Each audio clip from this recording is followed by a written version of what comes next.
Class 7 बेटा। तो अब हम नेक्स्ट पैराग्राफ स्टार्ट करते हैं। नेक्स्ट पैराग्राफ जो कि इंडिपेंडेंट किंगडम्स पे है, history chapter 3 sultans of Delhi का पेज नंबर 18 पर। तो बेटा इस पैराग्राफ में क्या है, मैं स्टार्ट करती हूँ, ध्यान से सुनिएगा। कलहानाज राज Tarangini written in 12th century is the first historical work of its kind providing complete information about political, economic and social condition in Kashmir in the medieval India।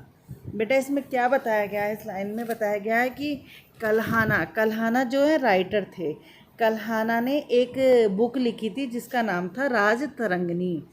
तो इसमें बताया गया है कल्हाना की जो बुक थी राज तरंगिनी वो 12वीं शताब्दी में लिखी गई, और ये एक पहली ऐसी हिस्टोरिकल ऐतिहासिक बुक थी जिसमें मध्यकालीन युग में कश्मीर की सारी political, economical and social information के बारे में वर्णन किया गया है।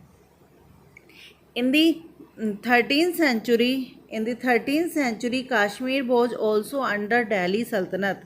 बेटा जैसे अभी मैंने ऊपर बताया था आपका कि जो बहुत सारे किंगडम्स थे जो दिल्ली सल्तनत के अंदर आते थे, तो उनमें गुजरात भी था एंड उसमें मालवा भी था एंड मेवाड़ भी था और बहुत सारे थे, क्या कहते हैं, बंगाल भी था। तो ये सारे जो थे बहुत सारे ऐसे राज्य थे जो दिल्ली सल्तनत के अंदर आते थे। तो उसी तरह 13वीं शताब्दी में Kashmir was also under Delhi सल्तनत, कश्मीर भी दिल्ली सल्तनत के अंदर आता था। Later a Buddhist prince from Ladakh claimed the throne in 1320। इसके बाद एक बुद्धिस्ट समझ आता है, बौद्ध, एक बौद्ध राजकुमार जो था उसने क्लेम किया एंड 1320 में सिंहासन हासिल किया। ठीक है, वो लद्दाख से था। मतलब इसमें बताया जा रहा है बेटा कल्हाना की राजतरंगिनी 12वीं शताब्दी में लिखी गई बुक थी जिसमें पहली बार हिस्टोरिकल कहानी लिखी गई थी मध्यकालीन युग की। कश्मीर की सारी political, economical and social information इसके अंदर है। 13वीं शताब्दी में कश्मीर भी दिल्ली सल्तनत के अंदर आता था। 1320 में एक बौद्ध राजकुमार ने उत्तराधिकार संभाला और उसने ये उत्तराधिकार मुबारक शाह की हत्या करने के बाद संभाला। एसेसिनेटिंग मतलब होता है हत्या करना। क्लियर है। He had later converted Islam but died 2 years later 1323। बेटा 1320 में तो इसने गद्दी संभाली। किसने? एक बौद्ध राजकुमार ने, लद्दाख से था। 1320 में तो गद्दी संभाली और उसके बाद इसने इस्लाम धर्म कबूल कर लिया और उसके बाद 1323 में इसकी मौत हो गई। After his death Kashmir entered a phase of uncertainty. इसकी मौत के बाद कश्मीर में हलचल मच गई। It was during this period of political upheavals and uncertainty that many mystics, Hindu and Sufi saints preached brotherhood and avoid many rituals.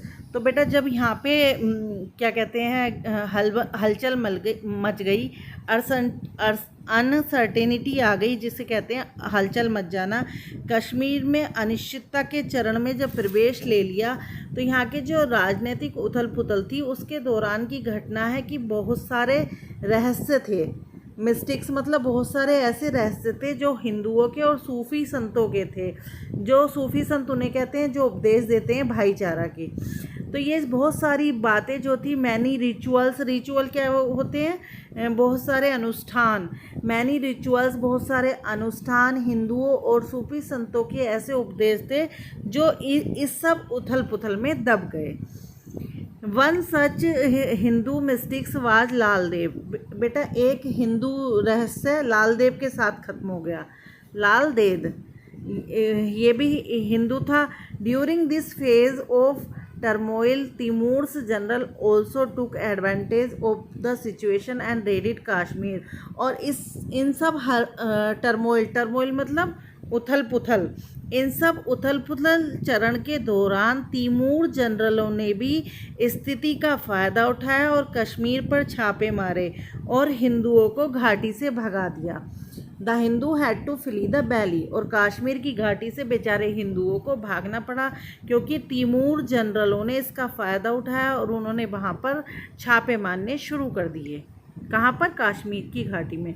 It was only during the reign of Zainul Abidin, और जब ये कश्मीर की घाटी में छापे पड़े तब वहाँ पर जैन उल अबिदीन का शासन था, जो किसके बाद आया था? वो जो बुद्ध का राजकुमार था उसके बाद, 1420 से 1470 तक। दैट पीस वाज रिस्टोर्ड, लेकिन जैन उल अबिदीन जो थे इसके शासन में शांति स्थापित थी। He not only